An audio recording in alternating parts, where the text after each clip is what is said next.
এডিসিতে আর্থিক দুর্নীতি সহ 2024 সালে এডিসিতে চাকরি পরীক্ষার প্রশ্নপত্র ফাঁস ইস্যুতে তৎকালীন টিটিএডিসির সিইও বর্তমান মহারানীর চেলাগাং আসনে প্রতিদ্বন্দ্বিতা করছেন কে জমাতিয়া।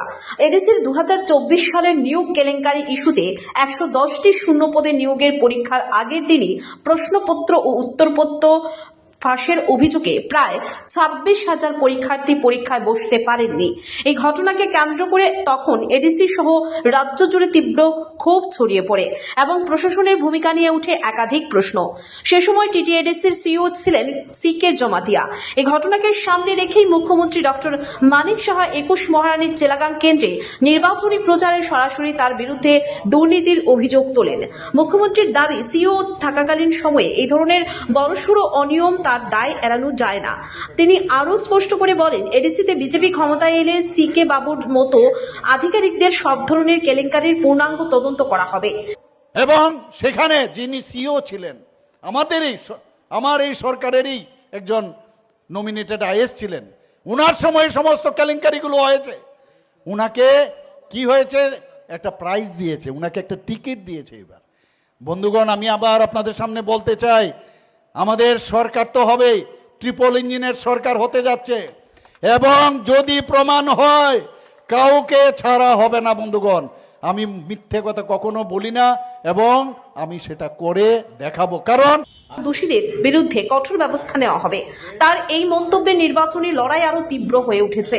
এই কেলেঙ্কারির জেরে এডিসির অধীনস্থ সাব জোনাল ডেভেলপমেন্ট অফিসার ও ডেপুটি প্রিন্সিপাল অফিসার পদের পরীক্ষা পরিচালনাকারী বোর্ডটি ভেঙে দেওয়া হয়। তৎকালীন তিপ্রামথা সুপ্রিমো প্রদ্যুৎ কিশোর দেববর্মা সোশ্যাল মিডিয়ার মাধ্যমে এই সিদ্ধান্ত ঘোষণা করেন।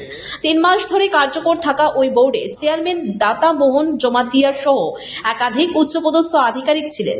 তবে প্রশ্নপত্র ফাঁসের গুরুতর অভিযোগের পর তাদের অপসারণ করা হয়, যা গোটা নিয়োগ প্রক্রিয়ার স্বচ্ছতা নিয়ে বড়সড় প্রশ্ন উঠে।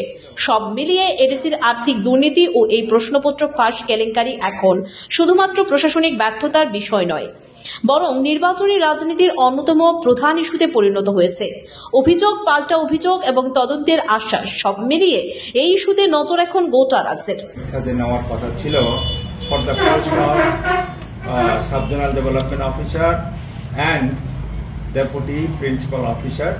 এই পরীক্ষাটা আমরা আপাতত স্থগিত রাখছি। It has been postpone. সিদ্ধান্ত নিয়েছি আমরা এফআইআর আজকে আমরা লঞ্চ করে দেব ওয়েস্ট ত্রিপুরা ওয়েস্ট আগরতলা পিএসএ।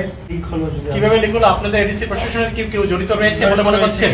এবং আমরা দেখেন, আমি বলতে চাই, বিশেষ করে as a CEO of Tripura tribal areas autonomous district council, আমরা একটা রিক্রুটমেন্ট কনস্টিটিউট করেছিলাম। আজকে রিক্রুটমেন্ট বোর্ড সে এটিকে তদারকি করছেন এবং কোয়েশ্চেন পেপার তৈরি করা থেকে আরম্ভ করে পরীক্ষার যে যাবতীয় যে বিষয়গুলা ওনারা দেখছেন। তো অ্যাডমিনিস্ট্রেশনের তরফ থেকে যেহেতু আমি রিপোর্ট পেয়েছি যে কি আনসারসগুলা লিক হয়েছে, তার জন্য অ্যাডমিনিস্ট্রেশনের তরফ থেকে সেটাকে আমরা পোস্টপোন করার জন্য সিদ্ধান্ত নিয়েছি। রাজ্য প্রশাসনের একজন উচ্চপদস্থ আধিকারিক, ত্রিপুরাতে এরকম হয়েছে যে পরীক্ষার আগের দিন এরকম আনসার কি লিক হওয়ার ঘটনা নাকি প্রথম? না, এই প্রথম হয়েছে আমাদের এডিসি অ্যাডমিনিস্ট্রেশনে, আর কখনো হয়নি।